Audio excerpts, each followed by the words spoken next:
ദൈവത്തിന് സ്തോത്രം. ഇന്നത്തെ വായനയ്ക്കായി തിരഞ്ഞെടുത്ത വേദഭാഗങ്ങൾ പുറപ്പാട് പുസ്തകം അതിൻ്റെ 17 മുതൽ 20 വരെയുള്ള അധ്യായങ്ങൾ. അധ്യായം 17. അനന്തരം ഇസ്രായേൽ മക്കളുടെ സംഘമെല്ലാം സീൻ മരുഭൂമിയിൽ നിന്ന് പുറപ്പെട്ടു. യഹോവയുടെ കൽപ്പനപ്രകാരം ചെയ്ത പ്രയാണങ്ങളിൽ രഫീദീമിലെത്തി പാളയമിറങ്ങി. അവിടെ ജനത്തിന് കുടിപ്പാൻ വെള്ളമില്ലായിരുന്നു. അതുകൊണ്ട് ജനം മോശയോട്, ഞങ്ങൾക്ക് കുടിപ്പാൻ വെള്ളം തരിക എന്ന് കലഹിച്ചു പറഞ്ഞതിന് മോശ അവരോട്, നിങ്ങൾ എന്നോട് എന്തിന് കലഹിക്കുന്നു? നിങ്ങൾ യഹോവയെ പരീക്ഷിക്കുന്നത് എന്ത് എന്ന് പറഞ്ഞു. ജനത്തിന് അവിടെ വെച്ച് നന്നാ ദാഹിച്ചതുകൊണ്ട് ജനം മോശയുടെ നേരെ പിറുപിറുത്തു. ഞങ്ങളും മക്കളും ഞങ്ങളുടെ മൃഗങ്ങളും ദാഹം കൊണ്ട് ചാകേണ്ടതിന് നീ ഞങ്ങളെ മിസ്രൈമിൽ നിന്ന് കൊണ്ടുവന്നത് എന്തിന് എന്ന് പറഞ്ഞു. മോശ യഹോവയോട് നിലവിളിച്ചു, ഈ ജനത്തിന് ഞാൻ എന്തു ചെയ്യേണ്ടു? അവർ എന്നെ കല്ലെറിയുവാൻ പോകുന്നുവല്ലോ എന്ന് പറഞ്ഞു. യഹോവ മോശയോട്, ഇസ്രായേൽ മൂപ്പന്മാരിൽ ചിലരെ കൂട്ടിക്കൊണ്ട് നീ നദിയെ അടിച്ച വടിയും കയ്യിലെടുത്ത് ജനത്തിൻ്റെ മുമ്പാകെ കടന്നു പോക. ഞാൻ ഹോരേബിൽ നിന്റെ മുമ്പാകെ പാറയുടെ മേൽ നിൽക്കും. നീ പാറയെ അടിക്കണം. ഉടനെ ജനത്തിന് കുടിപ്പാൻ വെള്ളം അതിൽ നിന്ന് പുറപ്പെടുമെന്ന് കൽപ്പിച്ചു. ഇസ്രായേൽ മൂപ്പന്മാർ കാണുകെ മോശ അങ്ങനെ ചെയ്തു. ഇസ്രായേൽ മക്കളുടെ കലഹനിമിത്തവും യഹോവ തങ്ങളുടെ ഇടയിലുണ്ടോ ഇല്ലയോ എന്ന് അവർ യഹോവയെ പരീക്ഷിക്കാൻ നിമിത്തവും അവൻ ആ സ്ഥലത്തിന് മസ പരീക്ഷ എന്നും മെരീബ കലഹമെന്നും പേരിട്ടു.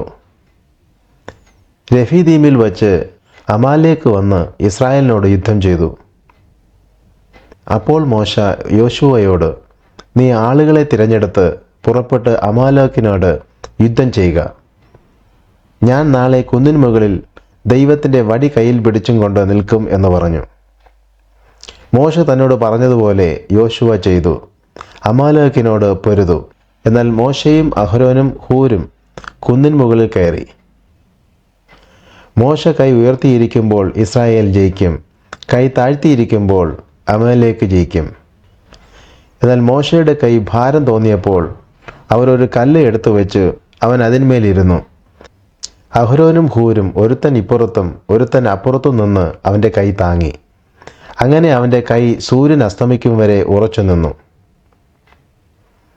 യോശുവ അമാലേക്ക് അവൻ്റെ ജനത്തെയും വാളിൻ്റെ വായ്ത്തലയാൽ തോൽപ്പിച്ചു. യഹോവ മോശയോട്, നീ ഇത് ഓർമ്മയ്ക്കായിട്ട് ഒരു പുസ്തകത്തിൽ എഴുതി യോശുവയെ കേൾപ്പിക്ക. ഞാൻ അമാലേക്കിൻ്റെ ഓർമ്മ ആകാശത്തിൻ്റെ കീഴിൽ നിന്ന് അശേഷം മായ്ച്ചു കളയും എന്ന് കൽപ്പിച്ചു. പിന്നെ മോശ ഒരു യാഗപീഠം പണിത് അതിന് യഹോവ നിസി, യഹോവ എൻ്റെ കൊടി എന്ന് പേരിട്ടു. യഹോവയുടെ സിംഹാസനത്താണ് യഹോവയ്ക്ക് അമാലേക്കിനോട് തലമുറ തലമുറയായി യുദ്ധമുണ്ട് എന്ന് അവൻ പറഞ്ഞു. അധ്യായം 18. ദൈവം മോശയ്ക്കും തൻ്റെ ജനമായ ഇസ്രായേലിനും വേണ്ടി ചെയ്തതൊക്കെയും യഹോവ ഇസ്രായേലിനെ മിസ്രൈമിൽ നിന്ന് പുറപ്പെടുവിച്ചതും മിദ്യാനിലെ പുരോഹിതനായ മോശയുടെ അമ്മായപ്പനായ യിത്രോ കേട്ടു. അപ്പോൾ മോശയുടെ അമ്മായപ്പനായ യിത്രോ മോശ മടക്കി അയച്ചിരുന്ന അവൻ്റെ ഭാര്യ സിപ്പോരയെയും അവളുടെ 2 പുത്രന്മാരെയും കൂട്ടിക്കൊണ്ട് പുറപ്പെട്ടു. ഞാൻ അന്യദേശത്ത് പരദേശിയായി എന്ന് അവൻ പറഞ്ഞതുകൊണ്ട് അവരിൽ ഒരുത്തന് ഗേർഷോം എന്നു പേർ. എൻ്റെ പിതാവിൻ്റെ ദൈവം എനിക്ക് തുണയായി എന്ന് ഫറവോൻ്റെ വാളിങ്കൽ നിന്ന് രക്ഷിച്ചു എന്നും അവൻ പറഞ്ഞതുകൊണ്ട് മറ്റവന് എലിയേസർ എന്നു പേർ. എന്നാൽ മോശയുടെ അമ്മായപ്പനായ യിത്രോ അവൻ്റെ പുത്രന്മാരോടും അവൻ്റെ ഭാര്യയോടും കൂടെ മോശെ പാളയമിറങ്ങിയിരുന്ന മരുഭൂമിയിൽ ദൈവത്തിൻ്റെ പർവ്വതത്തിങ്കൽ അവൻ്റെ അടുക്കൽ വന്നു. നിന്റെ അമ്മായപ്പൻ യിത്രോ എന്ന ഞാനും നിന്റെ ഭാര്യയും 2 പുത്രന്മാരും നിന്റെ അടുക്കൽ വന്നിരിക്കുന്നു എന്ന് അവൻ മോശയോട് പറയിച്ചു. മോശ തൻ്റെ അമ്മായപ്പനെ എതിരേൽപ്പാൻ ചെന്നു വണങ്ങി അവനെ ചുംബിച്ചു. അവർ തമ്മിൽ കുശലപ്രശ്നം ചെയ്തു കൂടാരത്തിൽ വന്നു. മോശ തൻ്റെ അമ്മായപ്പനോട്, യഹോവ ഇസ്രായേലിന് വേണ്ടി ഫറവോനോടും മിസ്രൈമ്യരോടും ചെയ്തതൊക്കെയും വഴി തങ്ങൾക്ക് നേരിട്ട പ്രയാസമൊക്കെയും യഹോവ തങ്ങളെ രക്ഷിച്ച പ്രകാരവും വിവരിച്ചു പറഞ്ഞു. യഹോവ മിസ്രൈമ്യരുടെ കയ്യിൽ നിന്ന് ഇസ്രായേലിനെ വിടുവിച്ചതിനാൽ അവർക്ക് ചെയ്ത എല്ലാ നന്മ നിമിത്തവും യിത്രോ സന്തോഷിച്ചു. യിത്രോ പറഞ്ഞതെന്തെന്നാൽ, നിങ്ങളെ മിസ്രൈമ്യരുടെ കയ്യിൽ നിന്നും ഫറവോൻ്റെ കയ്യിൽ നിന്നും രക്ഷിച്ച് മിസ്രൈമ്യരുടെ കൈക്കീഴിൽ നിന്ന് ജനത്തെ വിടുവിച്ചിരിക്കുന്ന യഹോവ സ്തുതിക്കപ്പെടുമാറാകട്ടെ. യഹോവ സകല ദേവന്മാരിലും വലിയവനെന്ന് ഞാൻ ഇപ്പോൾ അറിയുന്നു. അത് ഇവരോട് അവർ അഹങ്കരിച്ച കാര്യത്തിൽ തന്നെ. മോശയുടെ അമ്മായപ്പനായ യിത്രോ ദൈവത്തിന് ഹോമവും ഹനനിയാവും കഴിച്ചു. അഹരോനും ഇസ്രായേൽ മൂപ്പന്മാരെല്ലാവരും വന്ന് മോശയുടെ അമ്മായപ്പനോടുകൂടെ ദൈവസന്നിധിയിൽ ഭക്ഷണം കഴിച്ചു. പിറ്റേന്നാൾ മോശ ജനത്തിന് ന്യായം വിധിപ്പാനിരുന്നു. ജനം രാവിലെ തുടങ്ങി വൈകുന്നേരം വരെ മോശയുടെ ചുറ്റും നിന്നു. അവൻ ജനത്തിനു വേണ്ടി ചെയ്യുന്നതൊക്കെയും മോശയുടെ അമ്മായപ്പൻ കണ്ടപ്പോൾ, നീ ജനത്തിനു വേണ്ടി ചെയ്യുന്ന ഈ കാര്യമെന്ത്? നീ ഏകനായി വിസ്തരിപ്പാനിരിക്കുകയും ജനമൊക്കെയും രാവിലെ തുടങ്ങി വൈകുന്നേരം വരെ നിന്റെ ചുറ്റും നിൽക്കുകയും ചെയ്യുന്നത് എന്ത് എന്ന് അവൻ ചോദിച്ചു. മോശ തൻ്റെ അമ്മായപ്പനോട്, ദൈവത്തോട് ചോദിപ്പാൻ ജനം എൻ്റെ അടുക്കൽ വരുന്നു. അവർക്കൊരു കാര്യമുണ്ടാകുമ്പോൾ അവർ എൻ്റെ അടുക്കൽ വരും. അവർക്ക് തമ്മിലുള്ള കാര്യം ഞാൻ കേട്ട് വിധിക്കുകയും ദൈവത്തിൻ്റെ കൽപ്പനകളും പ്രമാണങ്ങളും അവരെ അറിയിക്കുകയും ചെയ്യുമെന്ന് പറഞ്ഞു. അതിന് മോശയുടെ അമ്മായപ്പൻ അവനോട് പറഞ്ഞത്, നീ ചെയ്യുന്ന കാര്യം നന്നല്ല. നീയും നിന്നോടുകൂടെയുള്ള ഈ ജനവും ക്ഷീണിച്ചു പോകും. ഈ കാര്യം നിനക്ക് അതിഭാരമാകുന്നു. ഏകനായി അത് നിവർത്തിപ്പാൻ നിനക്ക് കഴിയുന്നതല്ല. ആകയാൽ എൻ്റെ വാക്ക് കേൾക്ക. ഞാൻ ഒരാലോചന പറഞ്ഞു തരാം. ദൈവം നിന്നോടുകൂടെ ഇരിക്കും. നീ ജനത്തിനു വേണ്ടി ദൈവസന്നിധിയിലിരിക്കുക. നീ കാര്യങ്ങളെ ദൈവസന്നിധിയിൽ കൊണ്ടു ചെല്ലുക. അവർക്ക് കൽപ്പനകളും പ്രമാണങ്ങളും ഉപദേശിക്കുകയും നടക്കേണ്ടുന്ന വഴിയും ചെയ്യേണ്ടുന്ന പ്രവൃത്തിയും അവരെ അറിയിക്കുകയും ചെയ്യുക. അതല്ലാതെ ദൈവഭക്തന്മാരും സത്യവാന്മാരും ദുരാദായം വെറുക്കുന്നവരുമായ പ്രാപ്തിയുള്ള പുരുഷന്മാരെ സകല ജനത്തിൽ നിന്നും തിരഞ്ഞെടുത്ത് അവരെ 1000 പേർക്ക് അധിപതിമാരായും 100 പേർക്ക് അധിപതിമാരായും 50 പേർക്ക് അധിപതിമാരായും 10 പേർക്ക് അധിപതിമാരായും നിയമിക്കുക. അവർ എല്ലാ സമയത്തും ജനത്തിന് ന്യായം വിധിക്കട്ടെ. വലിയ കാര്യമൊക്കെയും അവർ നിന്റെ അടുക്കൽ കൊണ്ടുവരട്ടെ. ചെറിയ കാര്യമൊക്കെയും അവർ തന്നെ തീർക്കട്ടെ. ഇങ്ങനെ അവർ നിന്നോടുകൂടെ വഹിക്കുന്നതിനാൽ നിനക്ക് ഭാരം കുറയും. നീ ഈ കാര്യം ചെയ്യുകയും ദൈവം അത് അനുവദിക്കുകയും ചെയ്താൽ നിനക്ക് നിന്ന് പൊറുക്കാം. ഈ ജനത്തിനൊക്കെയും സമാധാനത്തോടെ തങ്ങളുടെ സ്ഥലത്തേക്ക് പോകുകയുമാം. മോശ തൻ്റെ അമ്മായപ്പൻ്റെ വാക്ക് കേട്ട് അവൻ പറഞ്ഞതുപോലെയൊക്കെയും ചെയ്തു. മോശ എല്ലാ ഇസ്രായേലിൽ നിന്നും പ്രാപ്തിയുള്ള പുരുഷന്മാരെ തിരഞ്ഞെടുത്ത് അവരെ 1000 പേർക്ക് അധിപതിമാരായും 100 പേർക്ക് അധിപതിമാരായും 50 പേർക്ക് അധിപതിമാരായും 10 പേർക്ക് അധിപതിമാരായും ജനത്തിന് തലവന്മാരാക്കി. അവർ എല്ലാ സമയത്തും ജനത്തിന് ന്യായം വിധിച്ചു വന്നു. വിഷമമുള്ള കാര്യം അവർ മോശയുടെ അടുക്കൽ കൊണ്ടുവരും. ചെറിയ കാര്യമൊക്കെയും അവർ തന്നെ തീർക്കും. അതിൻ്റെ ശേഷം മോശ തൻ്റെ അമ്മായിയപ്പനെ യാത്ര അയച്ചു. അവൻ സ്വദേശത്തേക്ക് മടങ്ങിപ്പോയി. അധ്യായം 19. ഇസ്രായേൽ മക്കൾ മിസ്രൈം ദേശത്തുനിന്ന് പുറപ്പെട്ടതിൻ്റെ 3-ാം മാസത്തിൽ അതേ ദിവസം അവർ സീനായ് മരുഭൂമിയിലെത്തി. അവർ രഫീദീമിൽ നിന്ന് യാത്ര പുറപ്പെട്ട് സീനായ് മരുഭൂമിയിൽ വന്നു. മരുഭൂമിയിൽ പാളയമിറങ്ങി. അവിടെ പർവ്വതത്തിന് എതിരെ ഇസ്രായേൽ മക്കൾ പാളയമിറങ്ങി. മോശ ദൈവത്തിൻ്റെ അടുക്കൽ കയറി ചെന്ന് യഹോവ പർവ്വതത്തിൽ നിന്ന് അവനോട് വിളിച്ചു കൽപ്പിച്ചത്, നീ യാക്കോബ് ഗൃഹത്തോട് പറയുകയും ഇസ്രായേൽ മക്കളോട് അറിയിക്കുകയും ചെയ്യേണ്ടതെന്തെന്നാൽ, ഞാൻ മിസ്രൈമ്യരോട് ചെയ്തതും നിങ്ങളെ കഴുകന്മാരുടെ ചിറകിന്മേൽ വഹിച്ച് എൻ്റെ അടുക്കൽ വരുത്തിയതും നിങ്ങൾ കണ്ടുവല്ലോ. ആകയാൽ നിങ്ങൾ എൻ്റെ വാക്ക് കേട്ട് അനുസരിക്കുകയും എൻ്റെ നിയമം പ്രമാണിക്കുകയും ചെയ്താൽ നിങ്ങൾ എനിക്ക് സകല ജാതികളിലും വച്ച് പ്രത്യേക സമ്പത്തായിരിക്കും. ഭൂമിയൊക്കെയും എനിക്കുള്ളതല്ലോ. നിങ്ങൾ എനിക്ക് ഒരു പുരോഹിത രാജ്യത്വവും വിശുദ്ധ ജനവുമാകും. ഇവ നീ ഇസ്രായേൽ മക്കളോട് പറയേണ്ടുന്ന വചനങ്ങളാകുന്നു. മോശ വന്ന് ജനത്തിൻ്റെ മൂപ്പന്മാരെ വിളിച്ച് യഹോവ തന്നോട് കൽപ്പിച്ച ഈ വചനങ്ങളൊക്കെയും അവരെ പറഞ്ഞു കേൾപ്പിച്ചു. യഹോവ കൽപ്പിച്ചതൊക്കെയും ഞങ്ങൾ ചെയ്യുമെന്ന് ജനം ഉത്തരം പറഞ്ഞു.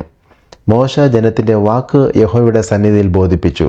യഹോവ മോശയോട്, ഞാൻ നിന്നോട് സംസാരിക്കുമ്പോൾ ജനം കേൾക്കേണ്ടതിന് നിന്നെ എന്നേക്കും വിശ്വസിക്കേണ്ടതിനും ഞാനിതാ മേഘതമസിൽ നിന്റെ അടുക്കൽ വരുന്നു എന്ന് അരുളി ചെയ്തു. ജനത്തിൻ്റെ വാക്ക് മോശ യഹോവയോട് ബോധിപ്പിച്ചു. യഹോവ പിന്നെയും മോശയോട് കൽപ്പിച്ചത്, നീ ജനത്തിൻ്റെ അടുക്കൽ ചെന്ന് ഇന്നും നാളെയും അവരെ ശുദ്ധീകരിക്കുക. അവർ വസ്ത്രം അലക്കി 3-ാം ദിവസത്തേക്ക് ഒരുങ്ങിയിരിക്കട്ടെ. 3-ാം ദിവസം യഹോവ സകല ജനവും കാണുകെ സീനായി പർവ്വതത്തിലിറങ്ങും. ജനം പർവ്വതത്തിൽ കയറാതെയും അതിൻ്റെ അടിവാരം തൊടാതെയും ഇരുപ്പാൻ സൂക്ഷിക്കണം എന്ന് പറഞ്ഞു. നീ അവർക്കായി ചുറ്റും അതിർത്തിരിക്കണം. പർവ്വതം തൊടുന്നവനെല്ലാം മരണശിക്ഷ അനുഭവിക്കണം. കൈ തൊടാതെ അവനെ കല്ലെറിഞ്ഞോ എയ്തോ കൊന്നുകളയണം. മൃഗമായാലും മനുഷ്യനായാലും ജീവനോടിരിക്കരുത്. കാഹളം ദീർഘമായി ധ്വനിക്കുമ്പോൾ അവർ പർവ്വതത്തിന് അടുത്തു വരട്ടെ. മോശ പർവ്വതത്തിൽ നിന്ന് ജനത്തിൻ്റെ അടുക്കൽ ഇറങ്ങിച്ചെന്ന് ജനത്തെ ശുദ്ധീകരിച്ചു. അവർ വസ്ത്രം അലക്കുകയും ചെയ്തു. അവൻ ജനത്തോട്, 3-ാം ദിവസത്തേക്ക് ഒരുങ്ങിയിരിപ്പിൻ, നിങ്ങളുടെ ഭാര്യമാരുടെ അടുക്കൽ ചെല്ലരുത് എന്ന് പറഞ്ഞു. 3-ാം ദിവസം നേരം വെളുത്തപ്പോൾ ഇടിമുഴക്കവും മിന്നലും പർവ്വതത്തിൽ കാർമേഘവും മഹാഗംഭീരമായ കാഹളധ്വനിയും ഉണ്ടായി. പാളയത്തിലുള്ള ജനമൊക്കെയും നടുങ്ങി. ദൈവത്തെ എതിരേൽപ്പാൻ മോശ ജനത്തെ പാളയത്തു നിന്ന് പുറപ്പെടുവിച്ചു. അവർ പർവ്വതത്തിൻ്റെ അടിവാരത്ത് നിന്നു. യഹോവ തീയിൽ സീനായി പർവ്വതത്തിൽ ഇറങ്ങുകയാൽ അത് മുഴുവനും പുക കൊണ്ട് മൂടി. അതിൻ്റെ പുക തീച്ചുളയിലെ പുക പോലെ പൊങ്ങി. പർവ്വതമൊക്കെയും ഏറ്റവും കുലുങ്ങി. കാഹളധ്വനി ദീർഘമായി ഉറച്ചു വന്നപ്പോൾ മോശ സംസാരിച്ചു. ദൈവം ഉച്ചത്തിൽ അവനോട് ഉത്തരമരുളി. യഹോവ സീനായി പർവ്വതത്തിൻ്റെ കൊടുമുടിയിൽ ഇറങ്ങി. യഹോവ മോശയെയും പർവ്വതത്തിൻ്റെ കൊടുമുടിയിലേക്ക് വിളിച്ചു. മോശ കയറി ചെന്നു. യഹോവ മോശയോട് കൽപ്പിച്ചതെന്തെന്നാൽ, ജനം നോക്കേണ്ടതിന് യഹോവയുടെ അടുക്കൽ കടന്നു വന്നിട്ട് അവരിൽ പലരും നശിച്ചു പോകാതിരിപ്പാൻ നീ ഇറങ്ങിച്ചെന്ന് അവരോട് അമർച്ചയായി കൽപ്പിക്കാം. യഹോവയോട് അടുക്കുന്ന പുരോഹിതന്മാരും യഹോവ അവർക്ക് ഹാനി വരുത്താതിരിക്കേണ്ടതിന് തങ്ങളെ ശുദ്ധീകരിക്കട്ടെ. മോശ യഹോവയോട്, ജനത്തിന് സീനായി പർവ്വതത്തിൽ കയറുവാൻ പാടില്ല, പർവ്വതത്തിന് അതിർ തിരിച്ച് അതിനെ ശുദ്ധമാക്കുക എന്ന് ഞങ്ങളോട് അമർച്ചയായി കൽപ്പിച്ചിട്ടുണ്ടല്ലോ എന്ന് പറഞ്ഞു.